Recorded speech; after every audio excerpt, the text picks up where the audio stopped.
Voice of TN ஊடகத்தின் சார்பாக ஒருங்கிணைக்க பெற்று நடைபெற்று கொண்டிருக்கிற இந்த கருத்தரங்கை ஒருங்கிணைத்து நெறிப்படுத்தி கொண்டிருக்கிற தோழர் சத்யராஜ் அவர்களே, இந்நிகழ்வில் இதனை ஏன் ஒருங்கிணைத்திருக்கிறோம் என்பதை சுருக்கமாக விளக்கி அமர்ந்திருக்கிற தோழர் ஊடகவியலாளர் மகிழ்நன் அவர்களே, யூடியூப் ரூட்டஸ் என்னும் ஊடகத்தின் நிறுவனர் ஊடகவியலாளர் மைனர் அவர்களே, தம்பி வன்னியரசு அவர்களே, கட்சியின் முன்னோடிகளே, மூத்த பொறுப்பாளர்களே, திரளாக கூடியிருக்கிற என் உயிரின் உயிரான விடுதலை சிறுத்தைகளே, உங்கள் அனைவருக்கும் என்னுடைய பணிவார்ந்த வணக்கத்தை தெரிவித்துக் கொள்கிறேன். தோழர் மருதையன் அவர்களே, எனக்கு முன்னர் இந்நிகழ்வில் இந்த வாக்கு திருடும் கும்பலின் நோக்கத்தை விலக்கி பேசி அமர்ந்திருக்கிற தோழர் மருதையன் அவர்களுக்கும் எனது வணக்கத்தை தெரிவித்துக் கொள்கிறேன்.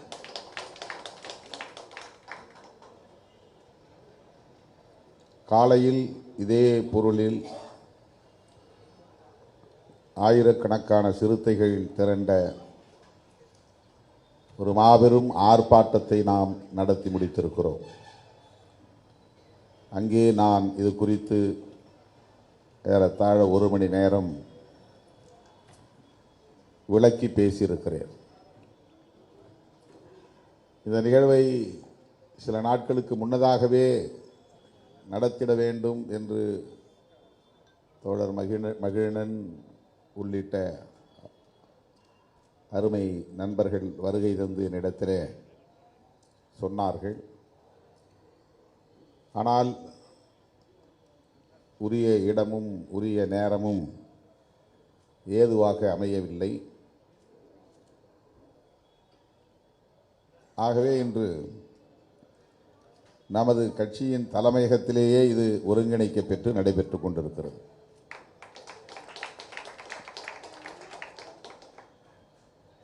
தோழர் மருதையன் அவர்கள் வருகை தந்து இது குறித்து விரிவாக நம்மிடையே பேசியிருப்பது மிகுந்த மகிழ்ச்சியை தருகிறது. விடுதலை சிறுத்தைகள் பேசும் அரசியலுக்கு மேலும் வலிமை கூட்டுவதாக அமைந்திருக்கிறது என்பதை எண்ணி நான் பெருமைப்படுகிறேன். இது தொடர்பாக முதலில் அனைத்து கட்சி கூட்டத்தை கூட்ட வேண்டும் என்று விடுதலை சிறுத்தைகள் கட்சியின் சார்பில் தமிழ்நாடு முதலமைச்சருக்கு வேண்டுகோள் விடுத்தோம். நாம் விடுத்த வேண்டுகோளை ஏற்று அவர் கூட்டினாரோ அல்லது அதன் தேவையை உணர்ந்து கூட்டினாரோ, எதன் அடிப்படையில் கூட்டியிருந்தாலும் முதலமைச்சர் அவர்கள் அனைத்து கட்சி கூட்டத்தை கூட்டினார் என்பது விடுதலை சிறுத்தைகள் கட்சிக்கு பெருமை, மகிழ்ச்சி. விடுதலை சிறுத்தைகளின் வேண்டுகோளின்படி ஒரு அனைத்து கட்சி கூட்டம் நடைபெற்றது. அந்த கூட்டத்தில் விடுதலை சிறுத்தைகளின் சார்பில் நான் பங்கேற்று நமது கருத்தை வலுவாக எடுத்துரைத்தேன். அதிலே நான் சொன்ன கருத்து, இந்த நடவடிக்கையால் பலர் லட்சக்கணக்கான வாக்காளர்கள் வாக்குரிமையை இழப்பார்கள் என்பது மட்டுமல்ல,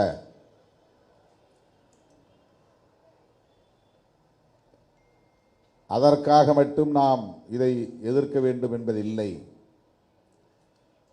இது ஒரு சூழ்ச்சி நிறைந்த திட்டம், உள்நோக்கத்துடன் கூடிய திட்டம்.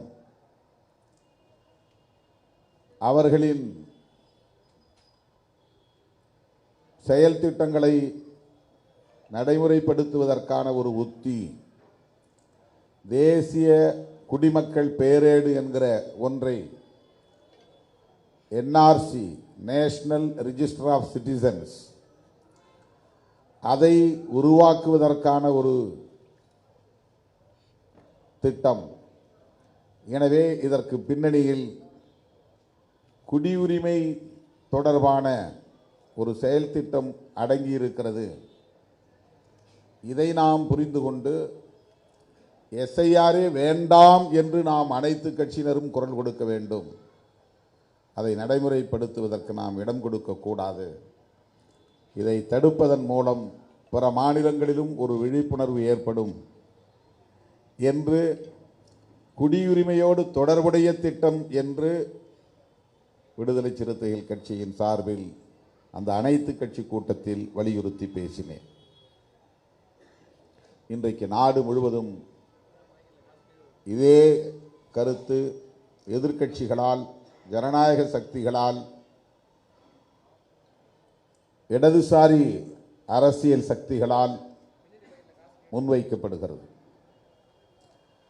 நாம் மட்டும் சொல்லவில்லை, அமித்ஷாவே சொல்லி இருக்கிறார்.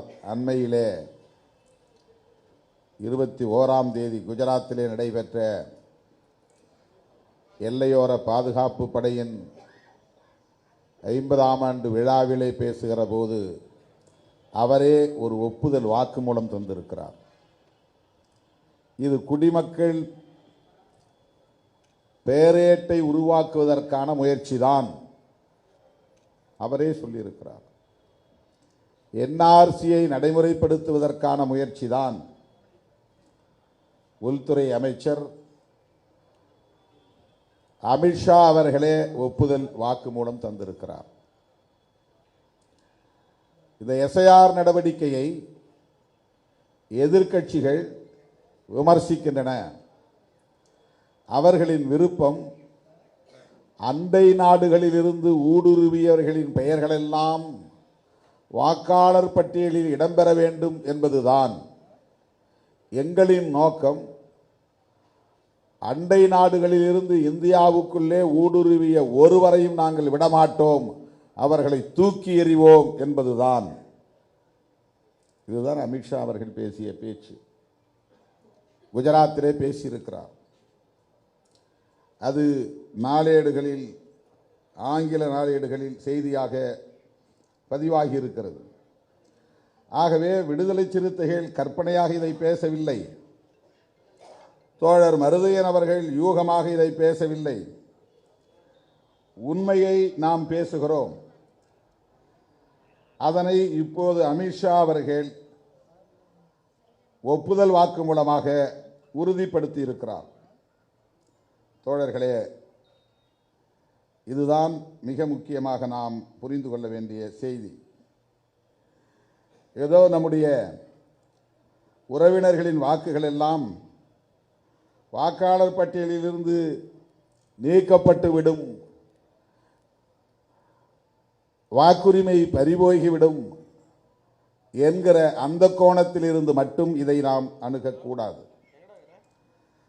குடியுரிமையோடு இது தொடர்புடையதாக இருக்கிறது என்கிற கருத்தை விடுதலை சிறுத்தைகள் அறிவிப்பு வெளியான நாளில் இருந்து வலியுறுத்தி சொல்லுகிறோம். அக்டோபர் 27ஆம் தேதி அறிவிப்பு வெளியானது. நான் 28ஆம் தேதியோ 29ஆம் தேதியோ அறிக்கை வெளியிட்டேன். அனைத்து கட்சி கூட்டத்தை கூட்ட வேண்டும் என்று முதலமைச்சருக்கு வேண்டுகோள் விடுத்தேன் 2 நாட்களில். இப்போது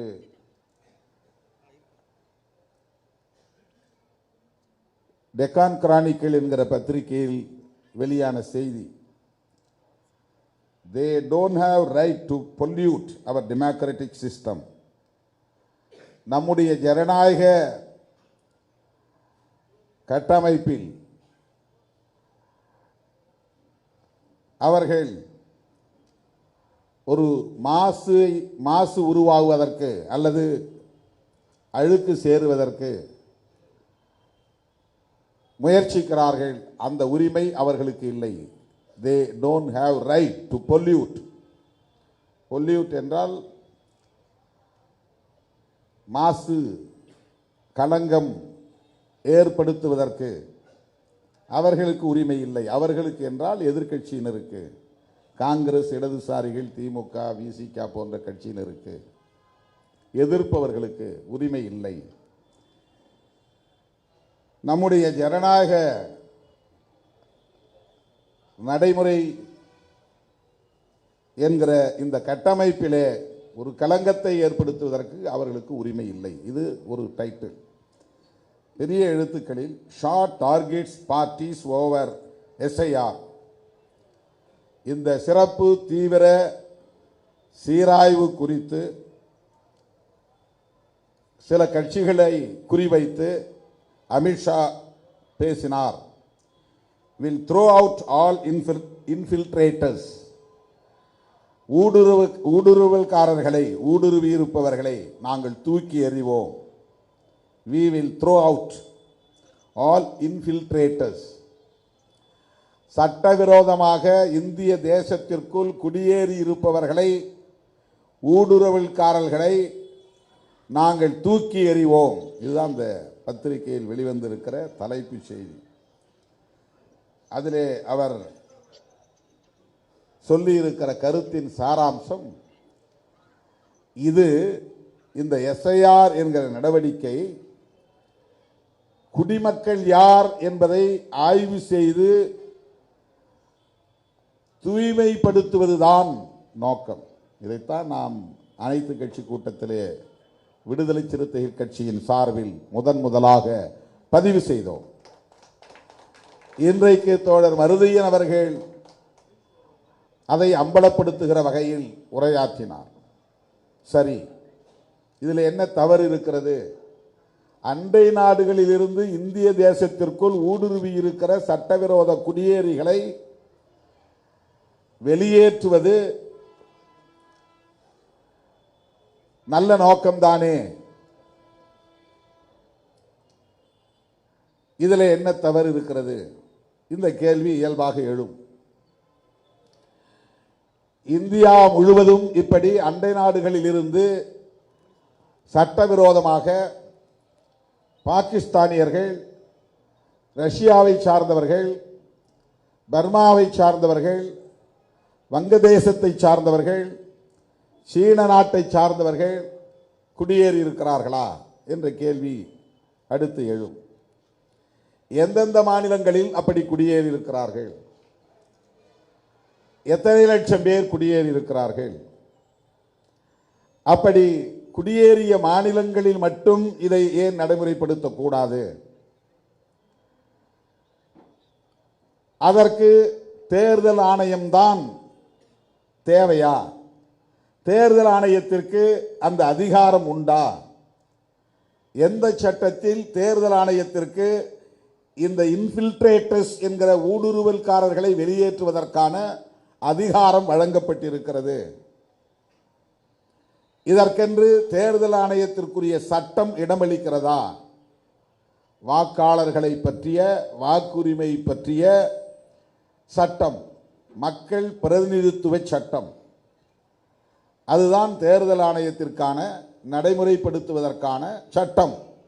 தேர்தல் ஆணையம் நடைமுறைப்படுத்துவதற்கான சட்டம். அந்த சட்டத்தில் குடிமக்களை யார் குடிமக்கள், யார் குடிமக்கள் இல்லை என்று தீர்மானித்து அவர்களை வெளியேற்றுவதற்கான அதிகாரம் அந்த சட்டத்தின் கீழ் வழங்கப்பட்டிருக்கிறதா? இதுவெல்லாம் கேள்வி.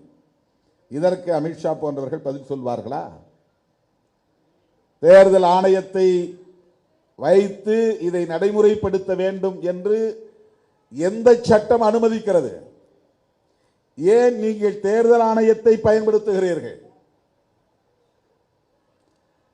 அசாம் போன்ற வடகிழக்கு மாநிலங்களில் அப்படி ஊடுருவல்காரர்கள் இருக்கிறார்கள் என்கிற போது அசாமிலே நேரடியாக சிஏஏ என்கிற குடியுரிமை திருத்த சட்டத்தை நடைமுறைப்படுத்துகிற துணிச்சலை பெற்ற நீங்கள் அதே சட்டத்தை இந்தியா முழுவதும் நடைமுறைப்படுத்துங்கள். அந்த சட்டத்தை நடைமுறைப்படுத்துவதன் மூலம் தானே என்ஆர்சியை உருவாக்க முடியும். அந்த சட்டத்தை நடைமுறைப்படுத்துவது உள்துறை அமைச்சகம் தானே. அந்த உள்துறை அமைச்சகத்திற்கான அதிகாரம் சிஏஏ என்கிற சட்டத்தின்படி தானே இருக்கிறது. ஆகவே உள்துறை அமைச்சகம் செய்ய வேண்டிய வேலையை, சிஏஏ என்கிற சட்டத்தின்படி செய்ய வேண்டிய வேலையை ஏன் தேர்தல் ஆணையத்தை கொண்டு செய்கிறீர்கள்? இன்றைக்கு நீங்கள் நடத்தி முடித்த பீகாரிலே எவ்வளவு அந்நிய தேசத்து குடியேறிகள் இருக்கிறார்கள். நீங்கள் இந்த சட்டத்தை, இந்த எஸ்ஐஆர் என்கிற திட்டத்தை நடைமுறைப்படுத்தியதன் மூலம் தோழர் மருதையன் அவர்கள் சுட்டிக்காட்டியதைப் போல 43 லட்சம் பேரை வாக்காளர் பட்டியலில் இருந்து நீக்கி இருக்கிறீர்கள் அல்லவா? அந்த 43 லட்சம் பேரில் எத்தனை பேர் பாகிஸ்தானியர்கள், எத்தனை பேர் பங்களாதேஷிகள், எத்தனை பேர் சீனர்கள், எத்தனை பேர் பர்மியா நாட்டை, மியான்மர் நாட்டை சார்ந்தவர்கள்? உங்களால் ஆதாரம் காட்ட முடியுமா? ஆக அந்நிய தேசத்தை சார்ந்த சட்டவிரோத குடியேறிகளை அப்புறப்படுத்துவதற்குத்தான் எஸ்ஐஆர் என்றால், பீகாரிலே அதை சாதித்து காட்டினீர்களா? நீங்கள் வெளியேற்றியிருக்கிற பட்டியலில் இருந்து நீக்கம் செய்திருக்கிற 43 லட்சம் பேரில் எத்தனை பேர் அந்நிய தேசத்தை சார்ந்தவர்கள், சட்டவிரோத குடியேறிகள்? உங்களால் புள்ளி விவரம் காட்ட முடியுமா? அந்த 43 லட்சம் பேரில் 37% பேர் இந்த மண்ணின் மைந்தர்களான முஸ்லிம்கள் என்பதை மறந்துவிடக் கூடாது. 1 லட்சம் பேருக்கு 37,000 பேர், 43 லட்சம் வாக்காளர்களில் அந்த 37,043 பெருக்கிக் கொள்ளுங்கள். அத்தனை லட்சம் இஸ்லாமியர்களின் வாக்குகள் பறிக்கப்பட்டிருக்கின்றன. எஞ்சியவர்கள் யார்? மிட்டா மிராசுகளா? உயர் சாதி சமூகங்களை சார்ந்தவர்களா? யார் அவர்கள்? மிச்சம் 63% பேர். அவர்கள் இந்த மண்ணின் குடிமக்கள் தான், இந்திய குடிமக்கள் தான். ஏழை எளிய மக்கள், தலித்துகள், ஆதிவாசிகள், மாநிலம் விட்டு மாநிலம் குடிபெயர்ந்த மைக்ரேட்ஸ், இவர்களெல்லாம் யார்? யாரை ஏய்க்கிறீர்கள்? எஸ்ஐஆர் மூலம் நீங்கள் அந்நிய தேசத்தை சார்ந்த சட்டவிரோத குடியேறிகளைத்தான் வெளியேற்றுகிறீர்கள் என்று சொல்லுவது உண்மையா? இல்லை. பீகாரிலே உங்களால் அப்படி ஒரு நபரை கூட காட்ட முடியவில்லை. வேறு எதற்காக இந்த திட்டம்? நாட்டு மக்களுக்கு வெளிப்படையாக சொல்லுங்கள். வாக்காளர் பட்டியலை சீர் செய்வதுதான் உங்களுக்கு நோக்கம் என்றால், ஏற்கனவே நடைமுறையில் இருக்கிற சம்மரி ரிவிஷன் என்கிற அந்த வழக்கமான நடைமுறையே போதும் அல்லவா? 1951 இருந்து இதுவரையில் 8 தடவை இந்த எஸ்ஐஆர் என்கிற செயல் திட்டம் நடைமுறைப்படுத்தப்பட்டதாக நீங்களே உங்களின் அதிகாரபூர்வமான இணையதளத்தில் எலெக்ஷன் கமிஷன் ஆஃப் இந்தியா என்கிற அந்த வெப்சைட்டில் பதிவு செய்திருக்கிறீர்கள். ஏன் இத்தனை ஆண்டுகள் இது விவாத பொருளாக மாறவில்லை? இப்போது மட்டும் ஏன் விவாதிக்கப்படுகிறது? ஏன் இத்தனை முறை எதிர்க்கட்சிகளால் விமர்சிக்கப்படவில்லை? இப்போது மட்டும் ஏன் விமர்சிக்கப்படுகிறது? எதிர்க்கட்சிகளுக்கு இதில் என்ன லாபம்? எதிர்க்கட்சிகளுக்கு இதில் என்ன உள்நோக்கம் இருக்க முடியும்? அமித்ஷா அவர்கள் சொல்லுவதைப் போல எதிர்க்கட்சிகள் அந்நிய தேசத்தில் இருந்து, தேசங்களில் இருந்து சட்டவிரோதமாக குடியேறியவர்களை இங்கே வாக்காளர் பட்டியலில் இடம்பெறச் செய்ய வேண்டும் என்பதிலே என்ன லாபம் இடதுசாரிகளுக்கு அல்லது காங்கிரஸ் கட்சிக்கு? அதன் மூலம் இதுவரையில் என்ன லாபத்தை ஈட்டி இருக்கிறார்கள்? அவர்கள் வாக்களித்து இவர்கள் எந்த மாநிலத்தில் ஆட்சியை கைப்பற்றி இருக்கிறார்கள்?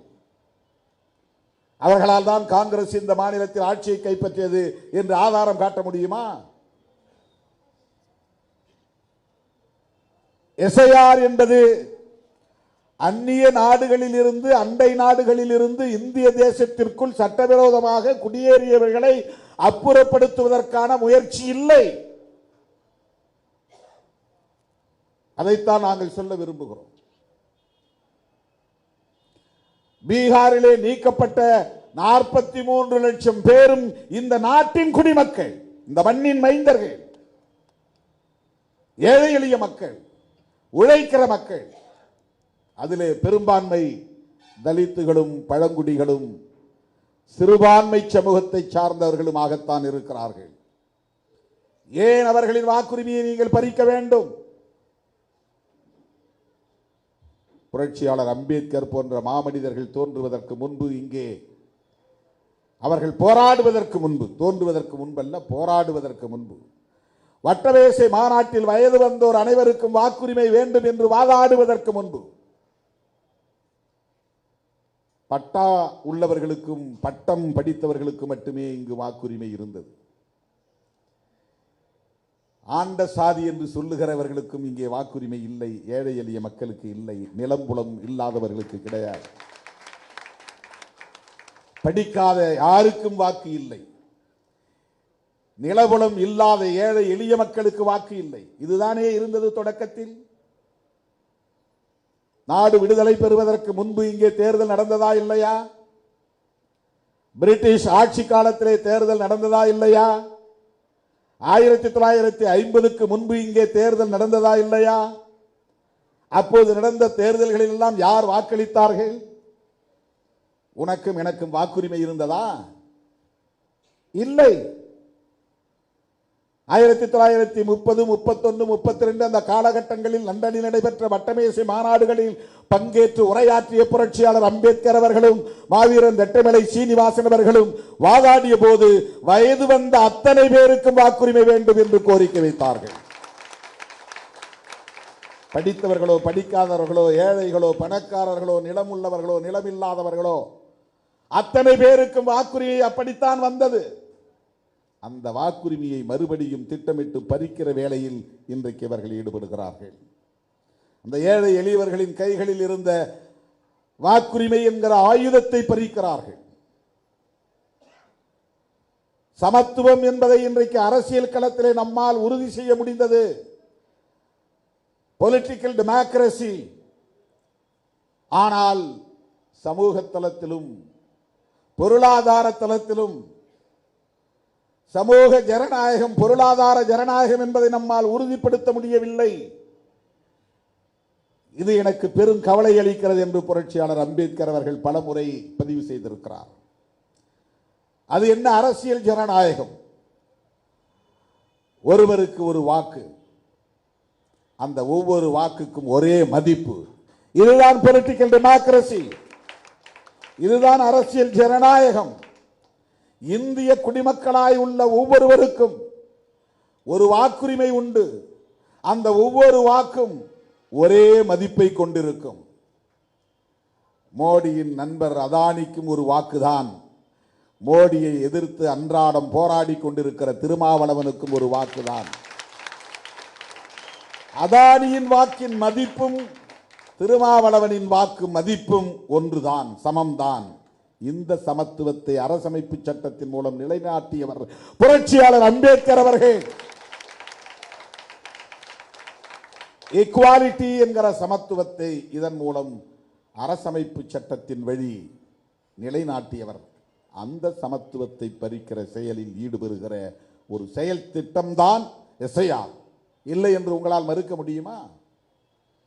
இதற்கு பீகாரே சாட்சியமாக நிற்கிறது.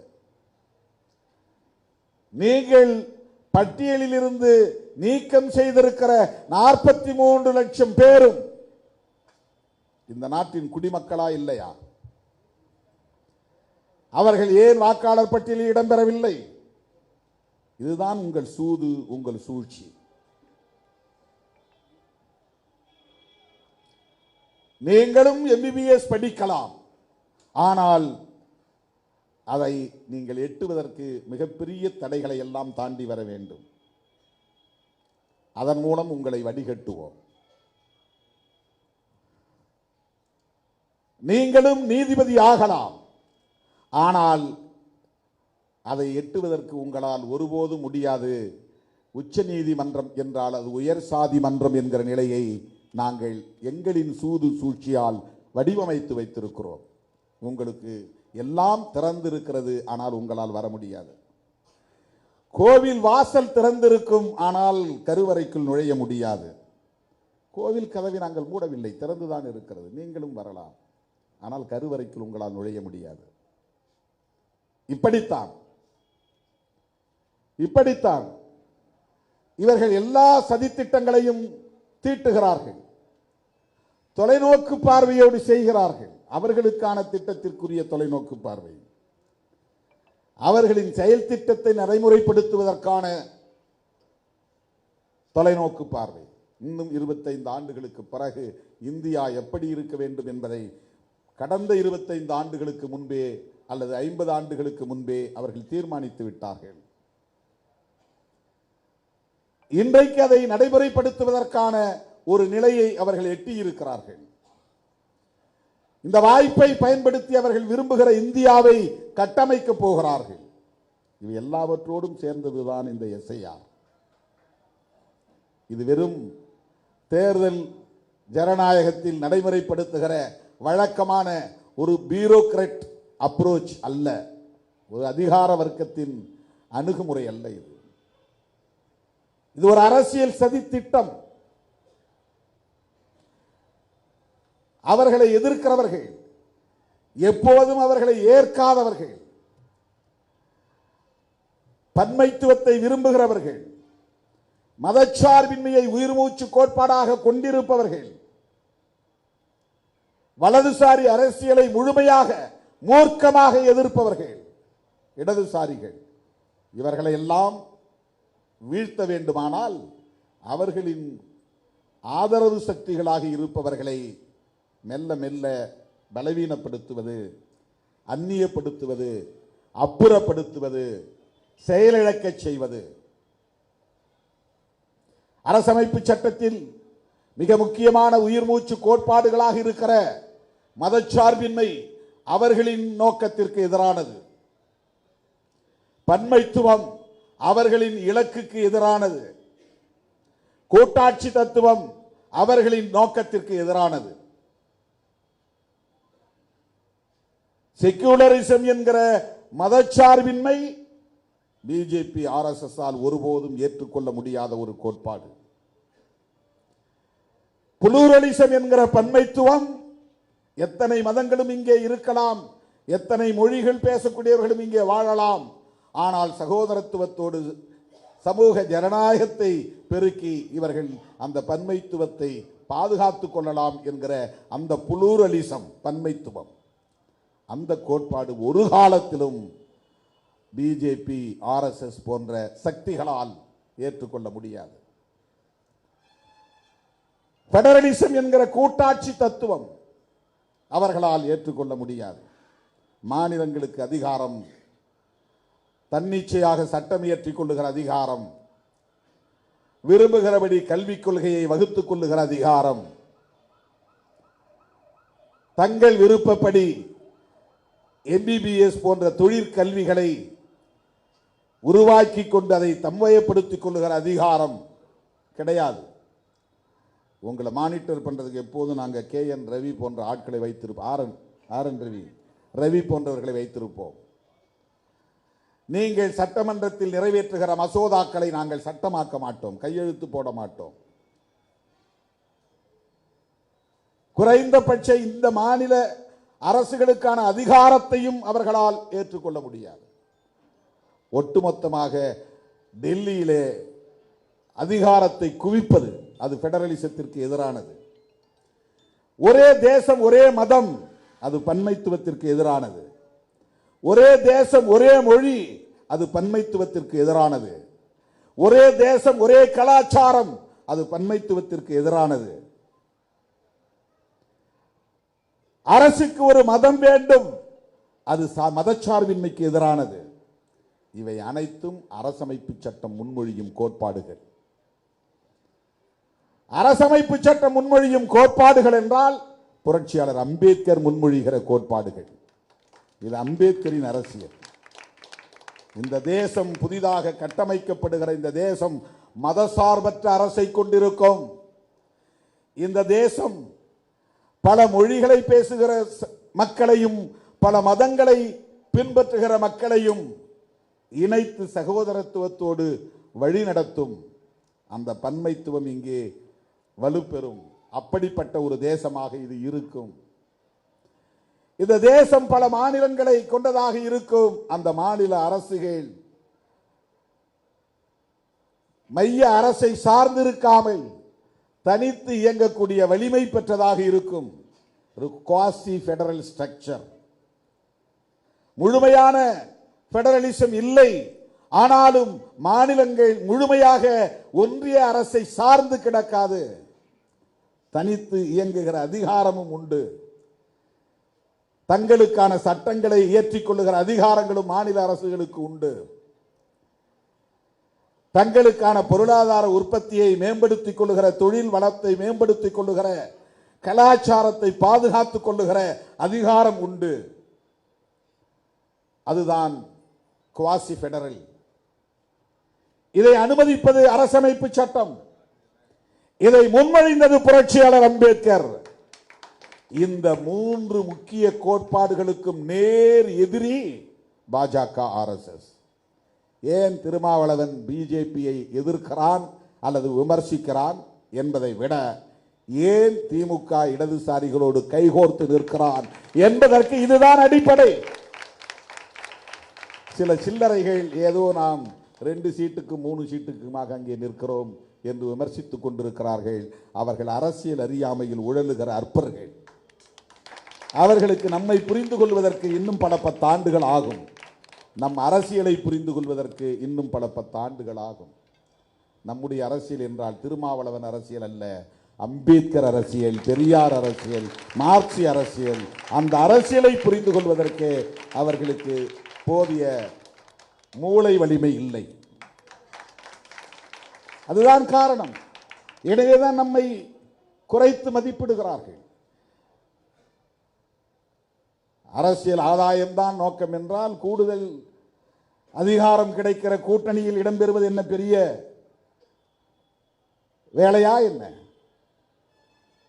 அப்பப்போ மாற்றிக்கொள்ள 2 பக்கம் பேசிக்கிட்டு எல்லா கதவுகளையும் திறந்து வைத்துக் கொண்டிருந்தால் நிறைய கூடுதல் இடங்களை வாங்கலாம். என்ன அங்கே கூப்பிடுறாங்க இங்கே கூப்பிடுறாங்கன்னு சொன்னால் இங்கே பேரத்தை பேச முடியும்.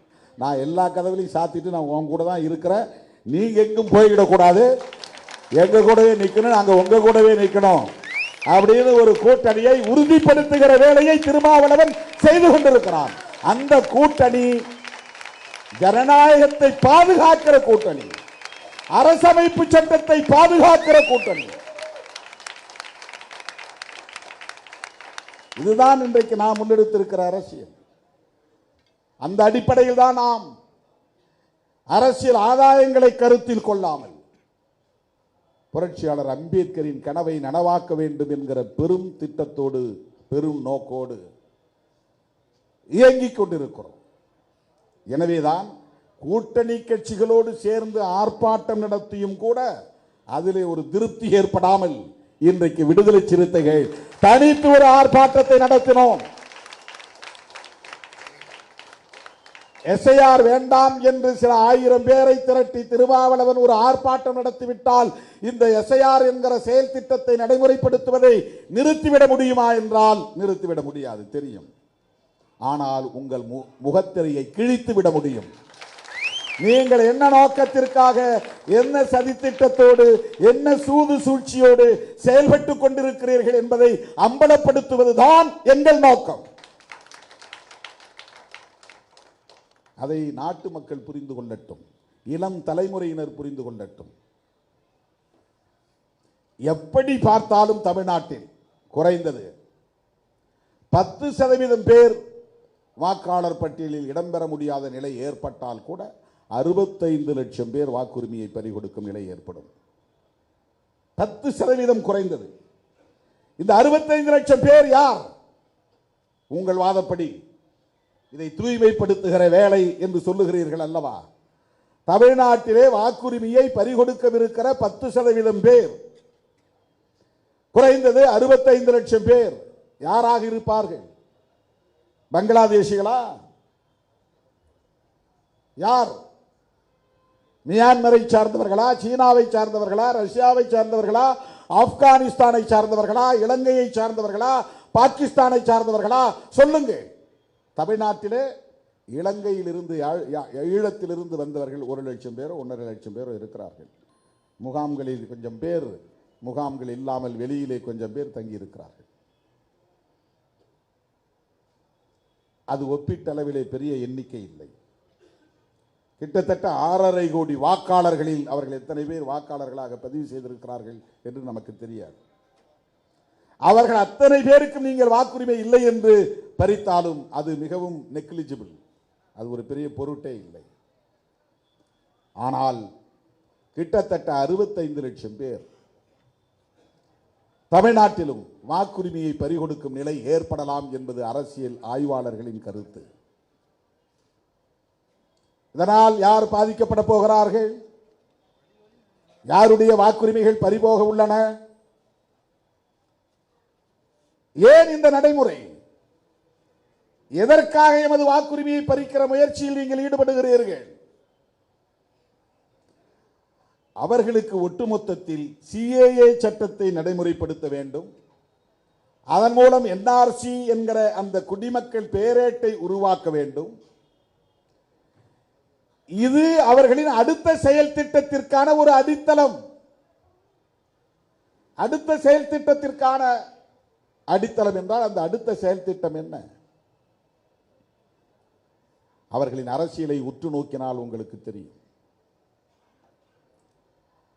அவர்களின் பேட்டிகளை நீங்கள் கவனித்தால் தெரியும். அவர்களின் சுவர் எழுத்து விளம்பரங்களை பார்த்தால் உங்களுக்கு தெரியும். கழகங்கள் இல்லாத தமிழகம், இதை சுவர் எழுத்துக்களை எழுதி போட்டிருந்தார்கள். கழகங்கள் என்றால் திமுக, அதிமுக, அதன் அடிப்படையிலே வந்த கழகங்கள் தமிழ்நாட்டிலே இல்லை என்ற நிலையை நாங்கள் உருவாக்குவோம். இது அவர்களின் முழக்கம். காங்கிரஸ் இல்லாத பாரதம், கம்யூனிசம் இல்லாத பாரதம். யோசிச்சு பாருங்க, இவர்கள் எவ்வளவு பெரிய பன்மைத்துவத்திற்கு எதிரிகள் என்பதை புரிந்து கொள்ளுங்கள். பல கட்சிகள் இருக்க வேண்டும் என்பது பன்மைத்துவத்தில் ஒன்று. அது ஒரு பன்மைத்துவ கூறு. காங்கிரஸ் இருக்கலாம், காங்கிரஸ்ல இருந்து பல கட்சிகள் உருவாகலாம். கம்யூனிஸ்ட் இருக்கலாம், கம்யூனிஸ்டில் இருந்து பல கட்சிகள் உருவாகலாம். அம்பேத்கர் இயக்கங்களில் பல கட்சிகள் இருக்கலாம். சில கட்சிகள் மொழிவழி தேசியத்தை பேசும், சில கட்சிகள் சாதி ஒழிப்பை பேசும், சில கட்சிகள் பாட்டாளி வர்க்க விடுதலையை பேசும், சில கட்சிகள் தேசிய இன விடுதலையை பேசும் அல்லது உரிமையை பேசும். காங்கிரஸ் போன்ற கட்சிகள் அகில இந்திய அளவிலான தேசியவாதத்தை பேசும். இவையெல்லாம் அனுமதிக்கப்பட வேண்டும் என்பதுதான் பன்மைத்துவத்தின் உயிர் மூச்சு. அரசமைப்பு சட்டம் தருகிற வாய்ப்பு. இவை அனைத்தையும் ஒழிப்போம் என்பது பிஜேபியின் முழக்கம்.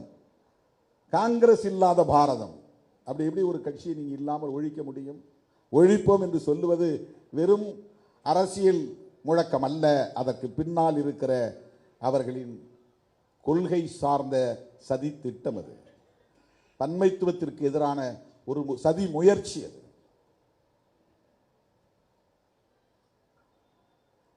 அந்த முழக்கமே தவறானது. அது ஒரு பாசிச முழக்கம். அது அதைத்தான் பாசிசம் என்று சொல்லுகிறோம்.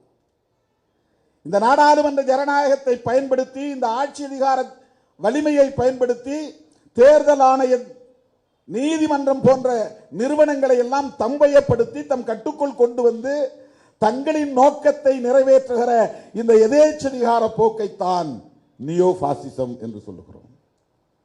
இதுதான் புதிய பாசிச நடவடிக்கை. நேரடியாக ஹிட்லரை போல இனவெறுப்பை பேசாமல், நேரடியாக ஒரு மத வெறுப்பை பேசுகிறார்கள். இருந்தாலும் அதை இன்னும் வெளிப்படையாக தீவிரப்படுத்தாமல், நாங்கள் ஒன்றும் முஸ்லீம்களுக்கு எதிரிகள் இல்லை, முஸ்லீம்கள் இங்கே வாழலாம். ஆனால் வாக்குரிமையை பறிப்போம், தனிமைப்படுத்துவோம், அவர்களின் வழிபாட்டு தலங்களை தகர்ப்போம். இதெல்லாம் நடந்து கொண்டே இருக்கும். ஆனால் முஸ்லிம்களையும் நாங்கள்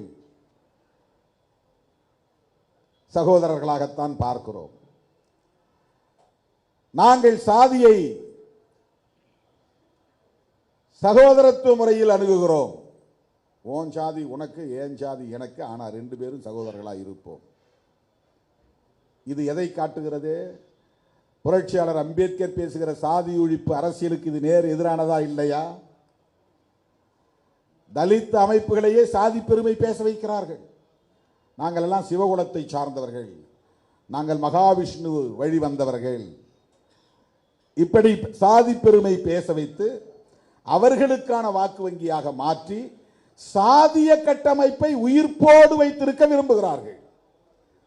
சாதி பெருமிதம் பேசக்கூடாது, அது சாதியை காப்பாற்றும், சாதியை ஒழிக்க வேண்டும்.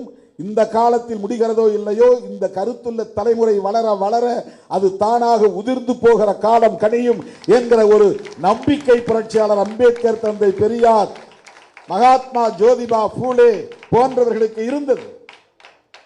அதை சீர்குலைக்கிற முயற்சி. சாதி பெருமை பேசு, உன் சாதி பெருமை நீ பேசுறது ஒன்றும் தப்பு இல்லை. அதற்கு பல பேர் விட்டில் பூச்சிகளாய் அங்கே சுற்றி கிடக்கிறார்கள், சுற்றி கொண்டிருக்கிறார்கள், அந்த பெருமைக்குள்ளே மாய்ந்து போகிறார்கள். இவையெல்லாம் அவர்களின் சதி.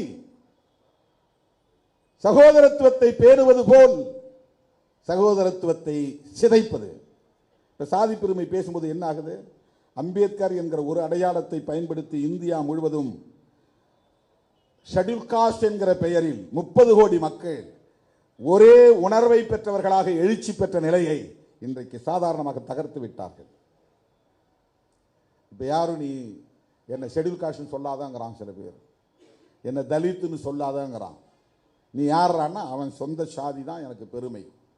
இந்திய அளவிலே ஒரே அடையாளத்தின் கீழ், ஒரே குடையின் கீழ் ஒரு பேர் இனமாக எழுச்சி பெறுவதற்கு புரட்சியாளர் அம்பேத்கர் ஷெட்யூல் காஸ்ட் ஃபெடரேஷன் என்ற அமைப்பை உருவாக்கினார். ஒடுக்கப்பட்டவர்கள், வஞ்சிக்கப்பட்டவர்கள், கடுமையாக சுரண்டப்பட்டவர்கள், இவர்களை ஒருங்கிணைப்பதற்கு ஒரு பேனர் தேவை என்று ஷெட்யூல் காஸ்ட் ஃபெடரேஷன். இது எவ்வளவு பெரிய பரந்த பார்வை! இவன் தேசிய அளவில் சாதி பிரச்சனைகள் இருக்கின்றன. ஒவ்வொரு மாநிலத்திலும் ஒரே மாதிரியான ஒடுக்குமுறையை இந்த மக்கள் சந்திக்கிறார்கள். இவர்கள் அத்தனை பேரும் நிலமற்றவர்களாக இருக்கிறார்கள், அதிகாரமற்றவர்களாக இருக்கிறார்கள், சாதிய வன்கொடுமைகளுக்கு அன்றாடம் ஆளாகிறார்கள், படுகொலைக்கு ஆளாகிறார்கள், பெண்கள் அவமானப்படுத்தப்படுகிறார்கள், இழிவுபடுத்தப்படுகிறார்கள். இவர்கள் அத்தனை பேரையும் தனித்தனியே திரட்டி போராட முடியாது. தேசிய அளவில் ஒரே உணர்வாக இவர்கள் எழுச்சி பெற வேண்டும் என்பதற்கான முதல் முயற்சி அவர் எடுத்தது ஷெட்யூல் காஸ்ட் ஃபெடரேஷன். ஒரு அடையாளத்தின் கீழ் இந்த மக்களை ஒருங்கிணைக்கிற முயற்சி.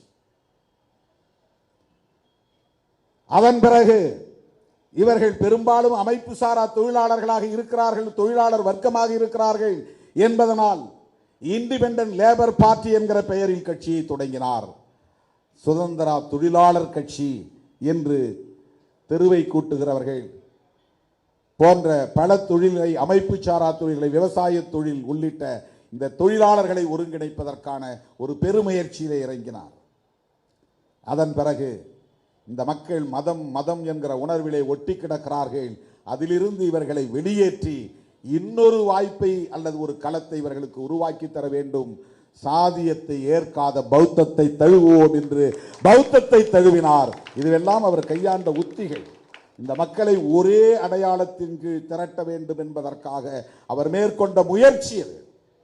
ஷெட்யூல் காஸ்ட் ஃபெடரேஷன் என்பதும் சரி, இண்டிபெண்டன்ட் லேபர் பார்ட்டி என்பதும் சரி, அதன் பிறகு அவர் உருவாக்க நினைத்த RPI, Republican Party of India என்கிற அரசியல் கட்சி தொடங்குவதற்கான முயற்சியும் சரி, பௌத்தத்தை தழுவுவோம் என்று கடைசி காலத்தில் அவர் பௌத்தத்தை ஏற்றதும் சரி, இதுவெல்லாம் ஏதோ அவர் தனிப்பட்ட முறையிலே அவருடைய ஆசாபாசங்களை தம்முடைய விருப்பு வெறுப்பை நிறைவேற்றுவதற்காக எடுத்த முடிவு அல்ல. இந்தியா முழுவதும் அவர்களுக்கு இந்த மக்களை எப்படி ஒருங்கிணைக்க வேண்டும் என்கிற வேட்கையிலிருந்து எடுத்த முடிவு. அவர் மட்டும் எனக்கு இந்த மதம் பிடிக்கல, நான் ஒரு புத்திஸ்டா மாறி போறேன் அப்படின்னு உடனே முடிவு எடுத்திருக்கலாம். அவருக்கு இந்த ஹியூமிலியேஷன் தாங்க முடியலன்னா, நான் ஒரு இந்துவா இருக்க விரும்பல, நான் முஸ்லீமா போறேன் அல்லது கிறிஸ்டியனா போறேன் அல்லது புத்திஸ்டா போறேன் அப்படின்னு உடனடியாக முடிவு எடுத்திருக்கலாம். அப்படி எடுக்கவில்லை. 1935ஆம் ஆண்டு ஏலோ என்கிற இடத்தில் அவர் பேசுகிற போது, நான் பிறக்கும் போது ஒரு இந்துவாக பிறந்து விட்டேன், அது நான் எடுத்த முடிவு இல்லை, ஆனால் இறக்கும் போது ஒரு இந்துவாக இறக்க மாட்டேன், இது உறுதி என்று சொன்னார். 21 ஆண்டுகளுக்கு பிறகு 1956ஆம் ஆண்டு அக்டோபர் திங்கள் 14ஆம் நாள் கிட்டத்தட்ட 10 லட்சம் பேரோடு பௌத்தத்தை தழுவினார். அத்தனை லட்சம் பேரோடு அவர் பௌத்தத்தை தழுவினார் என்பதை விட இந்து மதத்தில் இருந்து வெளியேறினார் என்பதுதான் செய்தி. அதுதான் வரலாற்று செய்தி. இவையெல்லாம் எதற்காக? அகில இந்திய அளவில் ஒரே அடையாளத்தின் கீழ் இந்த மக்களை அணிதிரட்ட வேண்டும் என்கிற ஒரு பெரும் முயற்சி. இந்த கொடுமைகளில் இருந்து காலம் காலமாக இவர்கள் உழன்று கொண்டிருக்கிறார்கள். இந்த கொடுமைகளில் இருந்து இவர்கள் விடுதலை பெற வேண்டும் என்பதற்கான ஒரு பெரும் முயற்சி. ஆனால் இன்றைக்கு RSS மிகச் சாதாரணமாக அரசியல் ஆதாயங்களுக்காக சில அமைப்புகளை தம்பயப்படுத்தி பதவிகளை தந்து அதிகார ஆசையை ஊட்டி சாதி பெருமையை பேச வைத்து தனித்தனி குழுக்களாக உடைத்து விட்டார்கள். அம்பேத்கர் எங்களுக்கு தலைவர் இல்லை என்று சொல்ல வைத்து விட்டார்கள். இது எவ்வளவு பெரிய கொடுமை! எங்கள் சாதிக்கு தனி தலைவர் இருக்கிறார் என்று இந்த தலைமுறை பேசக்கூடிய நிலை உருவாகி இருக்கிறது. அம்பேத்கருக்கும் எங்களுக்கும் சம்பந்தமில்லை என்று பேசுகிற ஒரு புதிய தலைமுறையை இந்த சங்க பரிவாரங்கள் தான் உருவாக்கி இருக்கிறது. ஒரே மேடையில் நின்ற தலித் இயக்க தலைவர்கள் இன்றைக்கு ஒரு மேடையில் நிற்க முடியாத சூழலை இந்த 10 ஆண்டுகளில் ஏற்படுத்தி விட்டார்கள். இந்தியா முழுவதும் இப்படி ஒவ்வொரு தனித்தனி சாதியாக இன்றைக்கு சிதறடிக்கப்பட்டிருக்கிறார்கள். இவையெல்லாம் RSS சங் பரிவார்களின் திட்டமிட்ட சூது சூழ்ச்சி அரசியல். இதை எப்படி புரிந்து கொள்ள போகிறோம்? இதை எப்படி எதிர்கொள்ள போகிறோம்? இவற்றை எப்படி முறியடிக்க போகிறோம்? அப்படிப்பட்ட செயல் திட்டங்களின் மூலமாகத்தான் ஒவ்வொரு மாநிலத்திற்குள்ளும் அவர்கள் ஊடுருவுகிறார்கள். அரசியல் கட்சிகளை கூட்டணியில் சேர்த்து ஊடுருவுவது, சாதி சங்கங்களை வளைத்து போட்டு அவர்களை மதவாத அரசியலுக்கு ஆட்படுத்தி அவர்கள் மூலமாக ஊடுருவுவது, சாதிய சங்கங்களை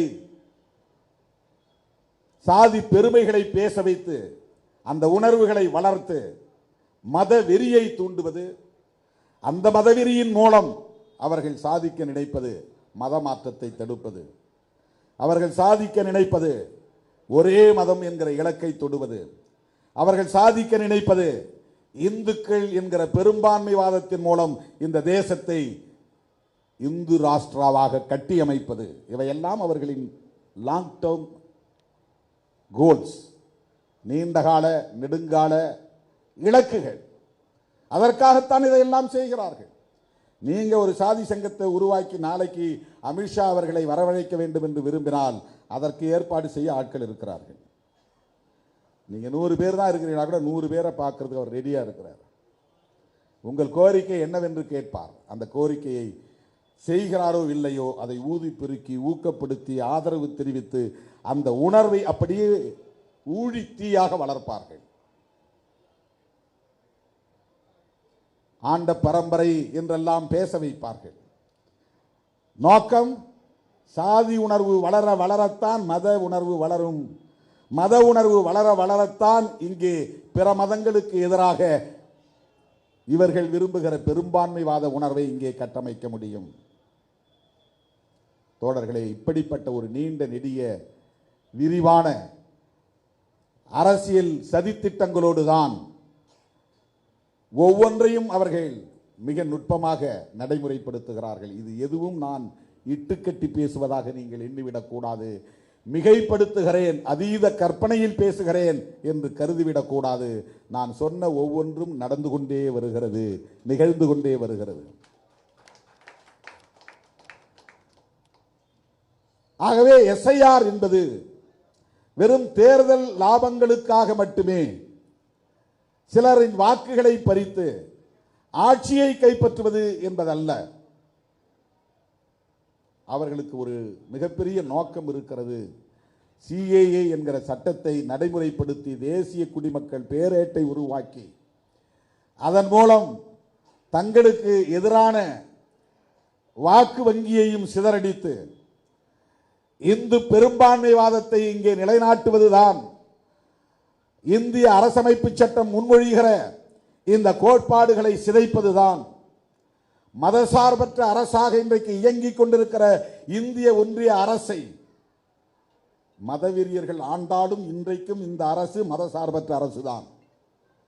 மோடி, அமித்ஷா போன்ற மதவாதிகள் ஆட்சி பீடத்திலே அமர்ந்தாலும் அரசமைப்பு சட்டத்தின்படி இந்திய ஒன்றிய அரசு இன்றைக்கும் ஒரு மதசார்பற்ற அரசுதான். அதைத்தான் அவர்களால் ஏற்றுக்கொள்ள முடியவில்லை, ஜீரணிக்க முடியவில்லை. ஒவ்வொரு தேசத்திற்கும் ஒரு மதம், அரச மதம் இருக்கிற போது ஏன் எங்கள் நாட்டுக்கு ஒரு அரச மதம் இருக்கக்கூடாது என்கிற கேள்வியை எழுப்புகிறார்கள். அது தர்க்கத்தின்படி சரிதான். ஆனால் ஏன் இருக்கக்கூடாது என்று புரட்சியாளர் அம்பேத்கர் விரும்பினார். அதற்கு ஏன் நேரு துணை போனார்? அதற்கு ஏன் காந்தியடிகளும் ஒத்துழைத்தார்? அதற்கு ஏன் பட்டேலும் ஒத்துழைத்தார்? இந்த கேள்விக்கு பதில் சொல்லுங்கள். உலகத்தில் எந்த மதமும் சகோதரத்துவத்திற்கு எதிராக இல்லை, சமத்துவத்திற்கு எதிராக இல்லை. அப்படி சகோதரத்துவத்திற்கும் சமத்துவத்திற்கும் எதிராக ஒரு கோட்பாடு இங்கே இருக்கிறது. அந்த கோட்பாட்டை பேசுகிற, பிறப்பின் அடிப்படையிலான உயர்வு தாழ்வு என்கிற கோட்பாட்டை பேசுகிற ஒரு மதம் அரச மதமாகிவிடக் கூடாது. ஒரு தர்மம் ஆட்சி கோட்பாடாக மாறிவிடக் கூடாது.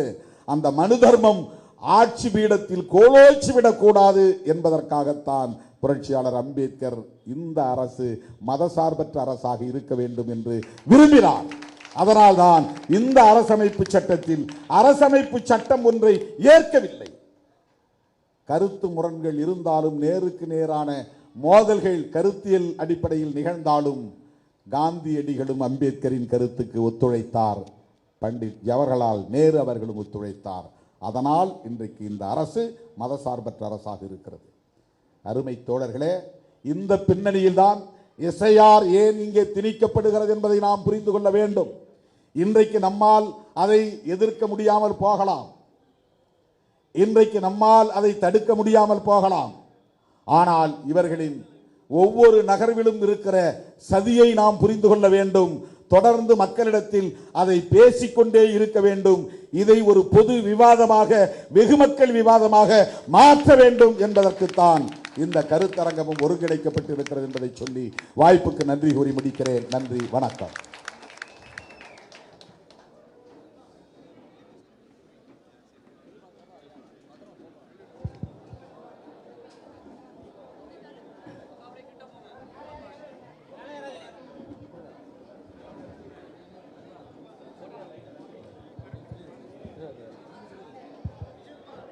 RSS தத்துவ ஆசிரியரான கோல்வால்கர்